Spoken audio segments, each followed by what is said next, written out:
Hello friends, स्वागत है आप सभी का मेरे channel Shiv twin flame journey पर। माय लविंग ट्विन सोल्स, आप सबको बहुत बहुत प्यार एवं आभार। जितने भी नए सोल मेरे इस चैनल पर आए हुए हैं, मैं सभी का स्वागत करती हूँ। डीएम दो नाव में सवार। डीएम ट्विन फ्लेम जर्नी में क्या फील करते हैं प्रियो? आज का ये वीडियो बहुत इम्पोर्टेंट है डीएम और डीएफ दोनों के लिए, कि वास्तव में जब डीएम दो नाव में सवार होते हैं तो इस जर्नी में क्या फील करते हैं। आज हम इसी बात को जानेंगे, तो आइए चलते हैं और जानते हैं इसके विषय में। इस जर्नी में चलते हुए डीएम क्या फील करते हैं, उनकी स्थिति क्या होती है, इस बात को जानने की आवश्यकता है, विशेषकर तब जब वो 3D में अवेकन नहीं होते। एक तरफ उनकी जिम्मेदारी होती है, उनकी रिस्पॉन्सिबिलिटी, जो कार्मिक के प्रति होता है। अब ये कार्मिक अकाउंट कोई भी हो सकता है, उनकी फैमिली, उनके रिश्तेदार, उनके फ्रेंड्स, उनकी वाइफ, उनके गर्लफ्रेंड, कोई भी। और दूसरी ओर जो उनकी सोल से जुड़ा हुआ है, उनका प्यार, लेकिन वास्तव में उस प्यार को वो नहीं समझ पाते जो उनकी डीएफ के लिए है। तो यहाँ पर एक और जहाँ उनकी जिम्मेदारी है और दूसरी ओर उनका प्यार, और इन दोनों को ही वो छोड़ नहीं पाते। इसीलिए डीएम दो नाव में सवार कहे जाते हैं। प्रियो, डीएम और डीएफ एक ही हैं, एक ही सोल के दो हिस्से, लेकिन इन्हें अलग अलग तरह से डिज़ाइन किया गया है। यानी कि इनकी मानसिकता, इनके विचार अलग होते हैं। जहाँ डीएफ बहुत ज़्यादा स्पिरिचुअल होती है, इमोशनल होती है, दिल से ज़्यादा सोचती है और सारे फैसले वो दिल से करती है, और इसी वजह से वो सबसे ज़्यादा हर्ट भी होती है। लेकिन दूसरी ओर जो डीएम हैं वो लॉजिकल होते हैं, मनी माइंडेड होते हैं, 3D की चीज़ों के पीछे भागते हैं। इसीलिए वो ज़्यादा हर्ट नहीं होते, क्योंकि वो दिमाग से काम लेते हैं, दिल से ज़्यादा सोचते ही नहीं। इसीलिए रनर चेजर के गेम में चाहे वो डीएफ को कितना ही ट्रिगर क्यों ना करे, लेकिन वहाँ पर उनको कोई ऐसी भावना महसूस नहीं होती कि उन्होंने कुछ गलत किया या इससे डीएफ को तकलीफ़ हुई, क्योंकि वो लॉजिकल है। और यहाँ पर जो उनकी मानसिकता है, जिसमें जो डीएम शादीशुदा हैं, जिनका अपना एक कार्मिक अकाउंट है, उनकी वाइफ है, घर परिवार है, यहाँ पर अगर उनकी वाइफ कार्मिक है और उनको ट्रिगर कर रही है तो भी वो नहीं समझ पाते। वो लगातार उस रिश्ते को बनाने और संवारने की कोशिश में लगे रहते हैं, अपना 100% एफर्ट लगाते हैं, और इसी बात का फ़ायदा कार्मिक उठाते हैं। और डीएम की सबसे बड़ी कमज़ोरी होती है उनके बच्चे। अगर उनकी वाइफ अपने बच्चों को लेकर चली जाए तो डीएम उनके पीछे भागते रहते हैं, क्योंकि उनके अंदर सुकून नहीं रहता। वो हर संभव कोशिश करते हैं कि वो अपना घर बचाए, अपनी पत्नी, अपने बच्चों को वापस ला ले, सुखी खुशहाल जीवन जिए। लेकिन अगर उनकी वाइफ कार्मिक है तो वो उनको ट्रिगर करती ही रहेगी। वो कभी भी उनसे दिल से प्यार नहीं कर पाती, क्योंकि कार्मिक को इसीलिए रखा गया है ताकि वो डीएम को ट्रिगर करे, और इसी वजह से डीएम की अवेकनिंग होती है। तो यहाँ पर डीएम अपनी जिम्मेदारी समझकर अपने कार्मिक अकाउंट के पीछे पड़े रहते हैं, उनको संवारने के लिए, उनको सुलझाने के लिए, ताकि उनका घर परिवार टूट ना जाए। चाहे उनकी वाइफ उनको कितना भी ट्रिगर करे, लेकिन उसके बाद भी वो नहीं समझते, उन्हीं बातों को संवारने की कोशिश करते रहते हैं। और एक ऐसा समय आता है जब डीएम को ये लगने लगता है कि अगर मैं अपनी डीएफ के पास जाऊं तो मुझे हीलिंग मिल सकती है, मुझे सहारा मिल सकता है, मुझे एनर्जी मिल सकती है। और ऐसा ही होता है जब वो डीएफ के पास आते हैं। डीएफ बहुत इमोशनल होती है, उन्हें सहारा देती है, सपोर्ट करती है, फिज़िकली, मेंटली, फाइनेंशियली, और इसके बाद डीएम को एनर्जी मिल जाती है, वो अपना कार्मिक अकाउंट बिल्कुल ठीक कर लेते हैं। बहुत से लोगों के साथ ऐसा हो रहा है कि वो लोग अपने कार्मिक अकाउंट में फिर से वापस लौट जाते हैं, और यहाँ पर लॉस किसे होता है? डीएफ को, क्योंकि जो साधना उन्होंने की होती है, जितनी एनर्जी उन्होंने गेन की होती है, वो डीएम ले जाते हैं, क्योंकि वो 3D में अवेकन नहीं है। वो डीएफ के पास इसीलिए आए थे ताकि उनको हीलिंग मिले, उनको एनर्जी मिले। तो डीएम की जो मानसिकता है वो कैसी होती है कि वो दोनों को खुश रखना चाहते हैं। यानी कि एक और जहाँ उनका कार्मिक अकाउंट भी सही रहे, उनका घर परिवार, उनकी बीवी बच्चे सही रहे, और दूसरी ओर उनको डीएफ की एनर्जी भी मिलती रहे, यानी डीएफ का साथ भी उनको मिलती रहे। तो इसीलिए जितने भी मैरिड ट्विन हैं, यानी कि जो डीएम शादीशुदा है, वो अपनी डीएफ से कांटेक्ट करते हैं और उनसे मिलने की बात करते हैं।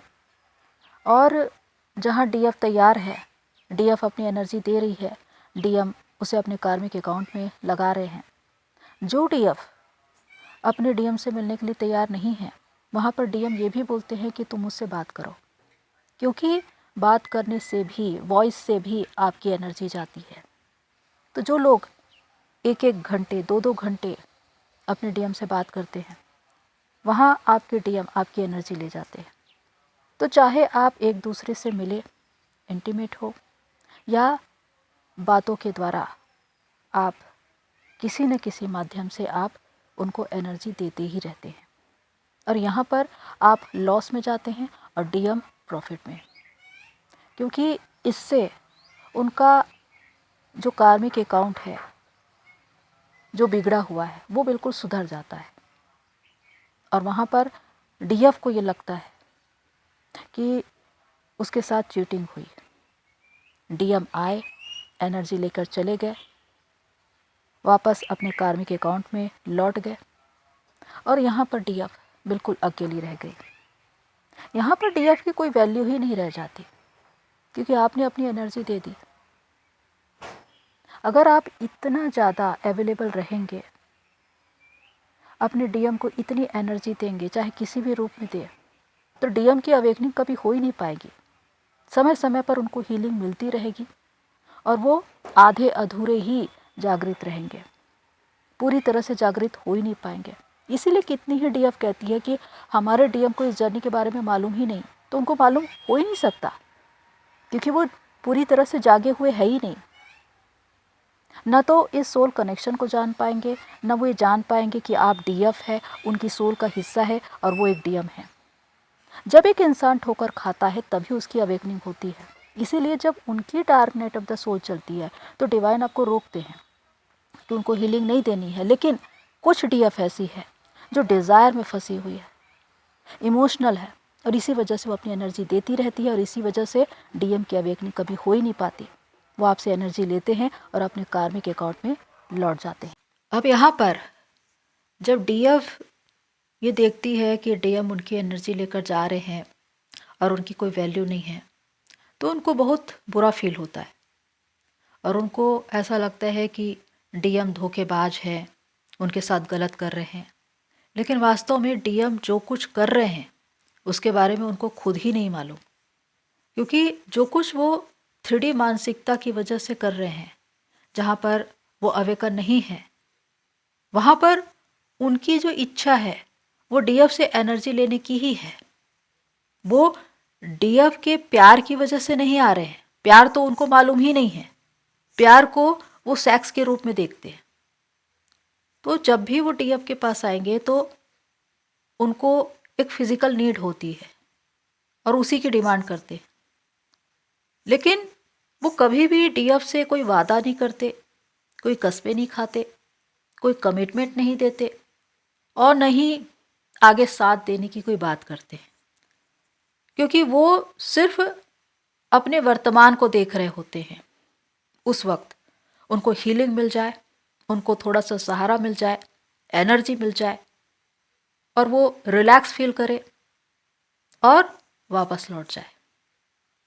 तो होता ये है कि यहाँ पर दोनों की ही जर्नी अधूरी है। एक और डीएम जाग नहीं रहे हैं, दूसरी ओर डीएफ की भी जर्नी आगे नहीं बढ़ रही है। वो बार बार ऑन ऑफ सिचुएशन में आए हुए डीएम को अपनी एनर्जी दे रही है, जिसकी वजह से उनकी तपस्या, उनकी साधना में फ़र्क पड़ रहा है। वो डिवाइन से सोल मर्जिंग कर ही नहीं पा रही है, वो अपने पर्पस तक पहुंच ही नहीं पा रही है। और उसके बाद आपको ऐसा लगता है कि आप किसी ट्रैप में फंस गए, मैं इस जर्नी में हूँ या नहीं, मेरा ट्विन रियल है या नहीं। पर वास्तव में ये जो कुछ भी हो रहा है वो ऑन ऑफ सिचुएशन की वजह से है, क्योंकि आपका डीएम जो 3D में अवेकन नहीं है वो बार बार आपसे एनर्जी लेने के लिए ही आ रहा है। यहाँ पर बहुत सी डीएफ जो डीएम को इन बातों के लिए जिम्मेदार ठहराती है कि वो पूरी तरह से गलत है, पर वास्तव में वो गलत होते नहीं हैं, क्योंकि वो खुद भी एक ऐसी सिचुएशन में फंसे हुए होते हैं जहाँ पर वो सोच विचार ही नहीं कर पाते, निर्णय ही नहीं कर पाते कि क्या सही है क्या गलत। और उसका कारण है उनका लॉजिकल माइंड, जो उनके अंदर एक भ्रम पैदा करता है। उनका दिमाग हमेशा उनको कहता है कि डीएफ से दूर भागो, डीएफ से दूर भागो। और उनकी आत्मा जो हमेशा ये कहती है कि डीएफ के साथ से उनको खुशी मिलती है, उनकी वाइब्रेशन हाई होती है, उनके काम बनते हैं। और यहाँ पर डीएम मजबूर हो जाते। एक और उनका कार्मिक अकाउंट उनसे छूट नहीं रहा है, वो उनकी जिम्मेदारी है जिसे उनको पूरा करना है, क्योंकि फैमिली है, सोसाइटी है, हर जगह उनको जवाब देना है। और दूसरी ओर उनकी सोल का हिस्सा, उनकी डीएफ, जिनके बारे में उनको मालूम ही नहीं है। अब सबसे बड़ी बात यह है कि डीएफ को तो मालूम होता है कि ऐसी जर्नी होती है, इनर वर्क करना है, कैसे अपने आप को बैलेंस करना है, क्योंकि उनको विश्वास है। लेकिन दूसरी ओर डीएम तो विश्वास करते ही नहीं है, उनको तो मालूम भी नहीं होता कि इस प्रकार की जर्नी होती है, कोई ट्विन कनेक्शन होता है। इसीलिए वो सबसे ज़्यादा ठोकर खाते हैं और उनकी जर्नी डिले भी होती है, खासकर मैट्रिक्स डीएम की, जो हद से ज़्यादा मटेरियलिस्टिक होते हैं। तो डीएम दो नाव में सवार क्यों कहे जाते हैं? क्योंकि एक तरफ वो अपना कार्मिक अकाउंट रखते हैं और दूसरी ओर वो अपनी डीएफ को, मतलब दोनों अकाउंट एक साथ चलना चाहिए। ये उनकी मानसिकता है उस वक्त, क्योंकि एक और उनको अपनी जिम्मेदारी, अपना दाम्पत्य जीवन निभाना है, अपना घर परिवार देखना है, और दूसरी ओर जो डीएफ है जिसकी एनर्जी उनसे मैच होती है, जिनकी वजह से उनको खुशी मिलती है, उनको सुकून मिलता है, उनकी वाइब्रेशन हाई होती है, इस वजह से वो उनका साथ चाहते हैं। इसी वजह से वो दोनों के साथ रहना चाहते हैं, वो एक को भी छोड़ना नहीं चाहते। एक के साथ रहना मजबूरी या औपचारिकता हो सकता है अपने कार्मिक अकाउंट में, लेकिन दूसरी ओर जो डीएफ है वो छूटती ही नहीं है, यानी कि उनकी सोल हमेशा डीएफ को ही ढूंढती है। यानी कि डीएम अपने कार्मिक अकाउंट में चले जाए, लेकिन वो अपनी डीएफ को भूल नहीं सकते, चाहे वो लाख कोशिश करे, उसके बाद भी वो उसको भुला नहीं पाते। इसीलिए उनका सबसे बड़ा प्रश्न ये होता है कि वो आखिर उसको भुला क्यों नहीं पा रहे हैं। ऐसी क्या खासियत है उसमें कि मैं उसको भूल नहीं पा रहा हूँ। और जिस प्रकार डीएफ को डीएम की वो सारी चीज़ें दिखाई देती है, उनसे जुड़ी हुई चीज़ें जो वो इस्तेमाल करते थे, उनका नाम, उनके जैसे लोग, वैसे ही डीएम के साथ भी होता है। वैसी ही लड़कियां डीएम को दिखाई देती है, जिनके बाल उनकी डीएफ की तरह थे, उनकी आंखें, उनकी कदकाठी। तो बार बार ये सारी बातें उनको डीएफ की याद करवाती है, तो वो चाहकर भी उसे भूल नहीं पाते। और यहाँ पर डीएम को मालूम भी नहीं है कि वो इस जर्नी का एक अहम हिस्सा है। ना वो कभी सर्च करते हैं, ना वो कभी ये देख पाते हैं कि ये जर्नी क्या है। इसीलिए उनकी जर्नी कहीं न कहीं लंबी खिंच जाती है, क्योंकि अगर वो उस पर विश्वास करते तो इसके बारे में जानने का इंटरेस्ट रखते, तब जाकर वो वहाँ तक पहुँच पाते। लेकिन उनका इंटरेस्ट ही नहीं होता और बहुत से डीएम को ट्रस्ट इशू होता है, इस वजह से वो विश्वास भी नहीं करते। तो इसीलिए डीएम हमेशा कार्मिक अकाउंट में फंसे रहते हैं। उनको वो सुकून, वो राहत, वो चैन जो डीएफ से मिलता था वो नहीं मिल पाता, क्योंकि वो चाहे कितनी भी मटेरियलिस्टिक हो जाए, कितना भी धन संपत्ति कमा ले, पद प्रतिष्ठा कमा ले, लेकिन उनकी आत्मा हमेशा सुकून को ही ढूंढेगी, शांति को ही ढूंढेगी, प्यार को ही ढूंढेगी। वो हमेशा एक सच्चे प्यार की तलाश में रहते हैं और उनका मन, उनकी आत्मा ये जानती है कि डीएफ उनसे सच्चा प्यार करती है और उसी प्यार को वो ढूंढते हैं। तो वास्तव में जो डीएम दो नाव में सवार हैं, यानी कि एक और उनका कार्मिक अकाउंट है जहाँ पर उनका परिवार है, पत्नी है, बच्चे हैं, और दूसरी ओर उनकी डीएफ भी उनके साथ है।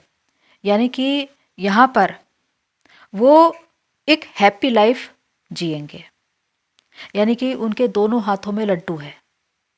एक और उनका घर परिवार चल रहा है और दूसरी ओर डीएफ से उनकी एनर्जी मिल रही है। लेकिन यहाँ पर डीएफ को कुछ भी नहीं मिलेगा और वो एनर्जी लेवल पर लगातार ड्रेन होती रहेगी, हर्ट होती रहेगी, ट्रिगर होती रहेगी। यहाँ पर डीएफ को अपने बारे में सोचने की ज़रूरत है। जो डीएफ ऐसे डीएम से डील कर रहे हैं जो ऑलरेडी शादीशुदा हैं, वो हर्ट ही होंगे, क्योंकि यहाँ पर आपको कोई पद प्रतिष्ठा नहीं मिलेगी, आपको कोई वैल्यू नहीं मिलेगी, लोगों के सामने, समाज के सामने आपकी कोई पहचान नहीं होगी। आप सिर्फ एक दूसरा ऑप्शन बनकर रह जाएंगी और वो अपनी शादीशुदा जिंदगी में बहुत खुश दिखाई देंगे और लोगों को यही दिखाएंगे कि हम बहुत खुश हैं। भले ही वो उस जिंदगी में खुश ना हो, लेकिन उनकी खुशी का आधार जो है वो डीएफ की एनर्जी है, क्योंकि एक और उनका कार्मिक अकाउंट है जिसको वो छोड़ना नहीं चाहते, वो उनकी जिम्मेदारी है, और दूसरी ओर डीएफ से उनको लगातार एनर्जी मिल रही है। डीएफ की एनर्जी बहुत ज़्यादा प्रेशियस होती है और इसके द्वारा डीएम के बड़े बड़े काम बन जाते हैं।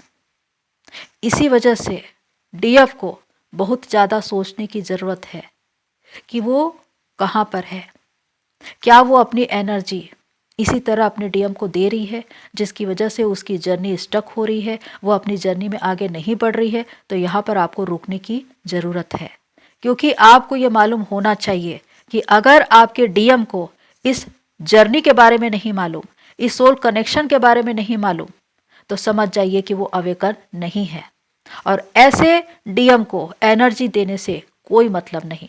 अपने बारे में सोचिए, मूव ऑन करिए, खुद पर ध्यान दीजिए, खुद पर फोकस कीजिए, खुद पर काम कीजिए, अपनी जर्नी पूरी कीजिए, तब जाकर आपके डीएम जागेंगे, वरना जिंदगी भर एक ऑन ऑफ सिचुएशन बना रहेगा। वो जब भी आएंगे इसी तरह आपको हर्ट करके, ट्रिगर करके जाएंगे। तो प्रियो, ऐसे होते हैं डीएम जो दो नाव में सवार होते हैं, लेकिन ये कहा जाता है कि दो नाव में सवार व्यक्ति कभी भी अपनी मंजिल तक नहीं पहुंच सकते, उन्हें एक नाव चुननी ही पड़ती है। तो उसी तरह डीएफ को भी ये हिदायत दी जाती है कि आप अपने ऊपर ध्यान दें, अपने ऊपर काम करें और अपनी जर्नी को पूरा करें, क्योंकि जब आपकी जर्नी पूरी होगी, आपकी डीएम की जर्नी खुद ब खुद पूरी हो जाएगी और ये डिवाइन के द्वारा होगा। उनको जगाने का काम डिवाइन ही करते हैं। तो प्रियो, होप सो ये सारी बातें आपको हेल्प करें। आज के लिए इतना ही, फिर मिलते हैं नेक्स्ट वीडियो में। तब तक के लिए take care and God bless you all मेरी सोल फैमिली। आप सभी की जर्नी